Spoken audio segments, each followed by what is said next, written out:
Assalamualaikum warahmatullahi wabarakatuh. Perkenalkan, nama saya Berliana Puji Astuti dari PGSD UHAMKA. Di sini saya ingin sedikit menceritakan tentang Siti Walidah atau biasa dikenal dengan Nyai Ahmad Dahlan sebagai pahlawan nasional. Mau disimak videonya? Siti Walidah adalah anak yang cerdas dan memiliki semangat yang kuat untuk mendapatkan pendidikan. Pada masa itu, pendidikan hanya diperuntukkan bagi kaum laki-laki. Bahkan, perempuan pada masa itu hanya boleh tinggal di rumah, atau dalam bahasa Jawa sering disebut dipingit.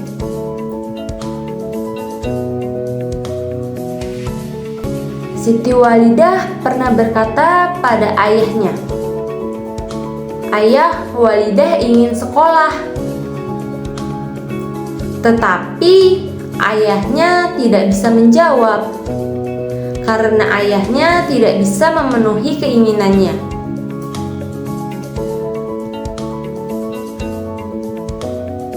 Pada tahun 1889, di usia Siti Walidah yang ke-17, dia dinikahkan dengan sepupunya sendiri, yaitu Muhammad Darwis atau yang dikenal dengan Kiai Haji Ahmad Dahlan.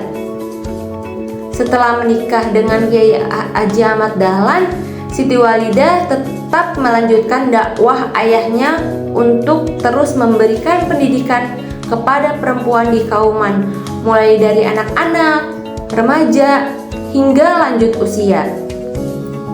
Siti Walidah memang tidak mendapatkan pendidikan formal, tetapi keluarganya selalu memberikan dan mengutamakan pendidikan.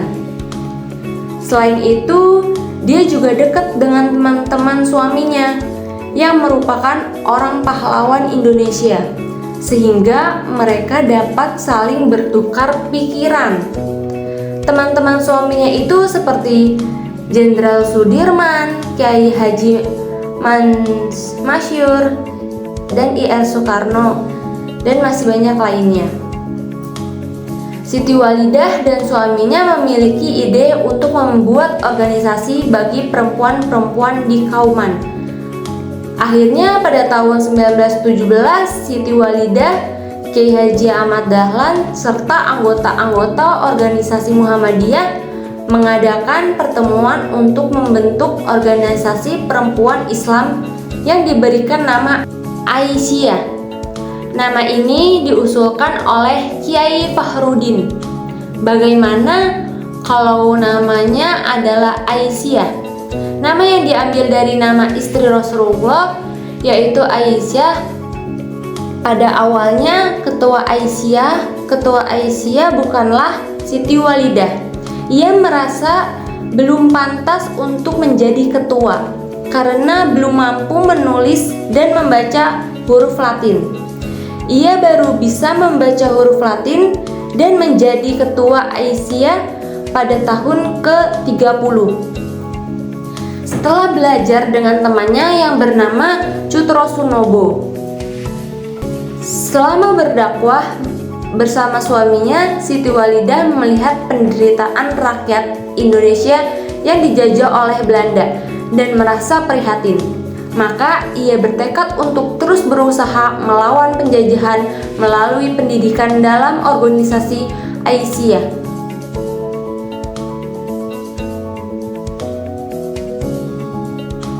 Pada tahun 1923, suaminya Kiai Haji Ahmad Dahlan wafat. Ia menitipkan Muhammadiyah dan Aisyah kepada Siti Walidah. Meski ia merasa kehilangan, Siti Walidah melanjutkan dakwahnya dan mengembangkan organisasi Aisyah. Organisasi ini juga untuk memberikan mereka ruang sehingga bisa mendapatkan sebagai warga negara seperti mendapatkan pendidikan, hak untuk berorganisasi, dan mengembangkan keahlian yang mereka punya.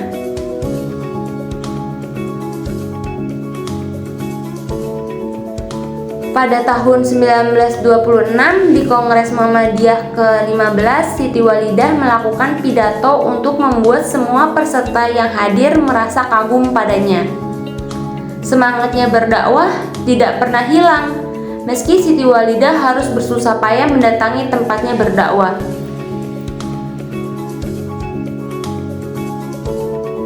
Pada tahun 1927, Siti Walidah harus pergi ke Batur dengan menunggang kuda dan melewati jalan yang terjang. Siti Walidah tidak pernah menyerah untuk terus bisa berdakwah dan memberikan pendidikan bagi seluruh kaum perempuan.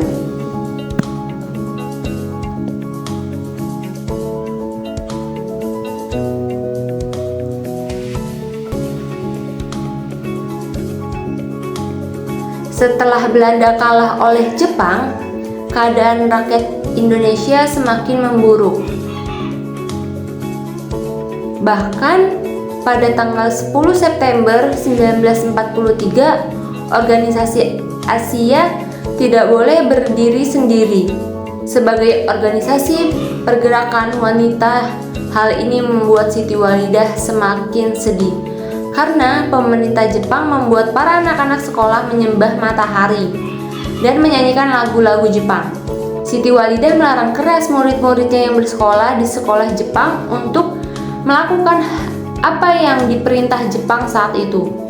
Hal itu membuat tentara Jepang mendatangi, tetapi Siti Walidah tidak menemui mereka, sehingga mereka hanya bisa menghina Siti Walidah dari luar rumah. Meskipun organisasi Asia tidak dapat dijalankan dan Siti Walidah sedang menderita sakit, ia tetap berusaha berjuang. Ia menganjurkan kepada anak-anak didiknya untuk ikut berjuang dan mempersiapkan segala apa yang dapat diberikan untuk garis depan, seperti penyelenggaraan dapur umum, pemeliharaan kesehatan, pengobatan bagi yang sakit, untuk membantu para pejuang. Siti Walidah memberi nasihat agar berjuang dengan landasan amar ma'ruf nahi mungkar atau mengajarkan pada kebaikan dan melawan kejahatan. Pada tanggal 17 Agustus 1945, proklamasi dibacakan oleh I.R. Soekarno dan Muhammad Hatta.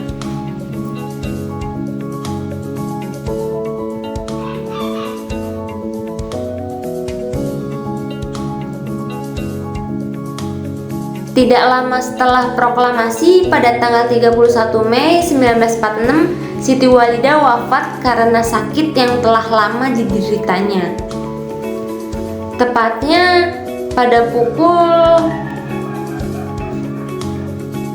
13.00 di kediaman di Kampung Kauman, Yogyakarta, dan berita wafatnya Siti Walidah dimuat Kedaulatan Rakyat nomor 215 pada hari Sabtu tanggal 1 Juni 1946. Pada tanggal 22 September 1971, berdasarkan surat keputusan Presiden Pemerintah pengelompokan Siti Walidah sebagai pahlawan nasional. Itulah kisah dari Siti Walidah. Sekian dari saya. Wassalamualaikum warahmatullahi wabarakatuh. Perempuan harus bisa beramar ma'ruf nahi mungkar.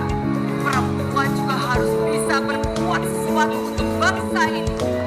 Perempuan sebagai